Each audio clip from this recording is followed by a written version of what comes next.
Bienvenidos a un nuevo capítulo de Historia. Soy Andrés Suárez Jaramillo. Colombia protagoniza un paro nacional histórico.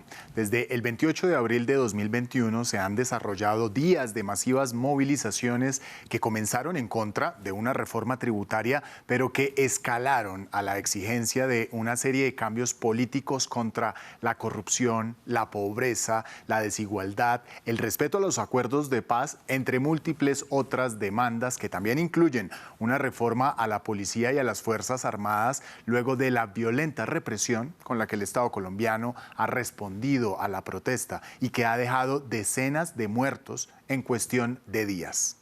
Para explorar los antecedentes del paro y de las protestas sociales en Colombia, vamos a hablar con Mauricio Archila. Él es doctor en Historia de la Universidad Estatal de Nueva York y como investigador del CINEP, el Centro de Investigaciones y de Educación Popular en Colombia, ha registrado junto con su equipo más de 25.000 protestas desde 1975 hasta la fecha.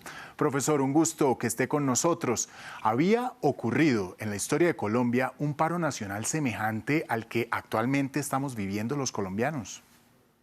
Sí ha habido antecedentes en el 77, en el 2013, 2019, el 21N, pero eran paros o bien muy urbanos o básicamente rurales. Es inédito en el sentido de que tiene mucha gente en campo y ciudad y se ha prolongado por 10 días.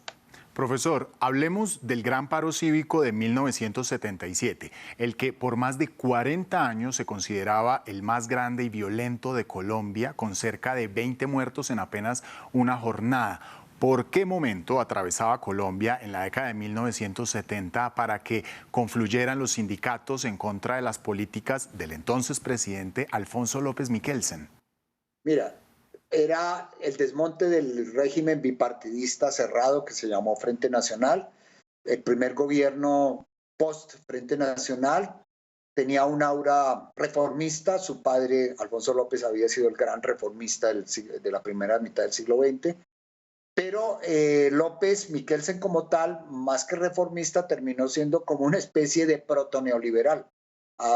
Políticas de apertura, desindustrialización, privatizaciones y un costo de vida impresionante, así básicamente.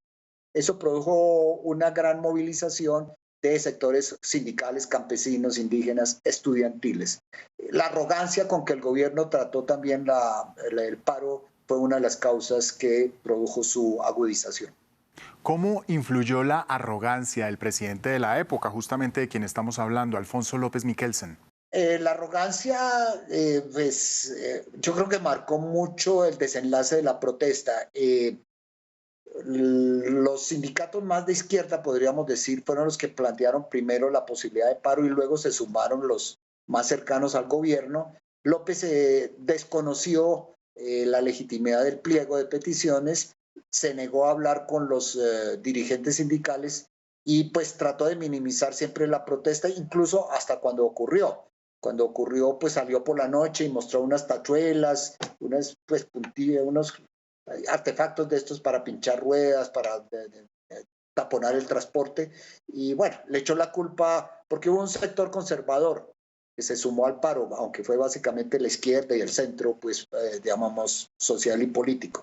Y le echó la culpa que es que a los jesuitas y a un sector conservador. Entonces siempre con una ironía, se gastaba una ironía, despreció la protesta y a los líderes. ¿Qué le exigían entonces al gobierno los sindicatos y otros sectores de la sociedad que se sumaron a aquel paro? Pues en ese momento básicamente eran reivindicaciones de carácter económico como freno al costo de vida, aumentos salariales, reforma agraria, reforma urbana, básicamente eso, plata para dineros para la educación pública y tal vez había allí una idea de más apertura democrática. Él estaba moviendo una constituyente que le llamaron la pequeña constituyente y la gente se oponía también a eso. Pero eran básicamente reivindicaciones de corte material y político.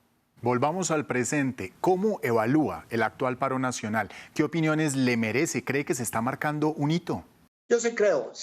Es un gobierno débil, es un gobierno que se ha militarizado, que se apoya en los militares, en una militarización de la policía, que desprecia, desconoce el carácter político de la protesta, la atribuye a los llamados vándalos, que no son sino simplemente gente que protesta, obviamente con condiciones muy radicales.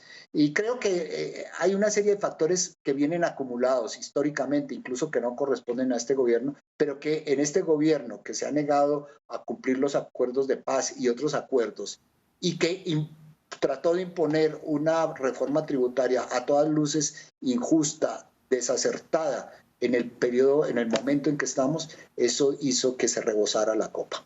Muchas gracias, Mauricio Archila, por esta entrevista para la Crónica de Historia. Él es profesor de la Universidad Nacional e investigador del CINEP en Colombia. A ustedes, gracias por compartir y comentar estas historias que las encuentran en los programas de France24.com.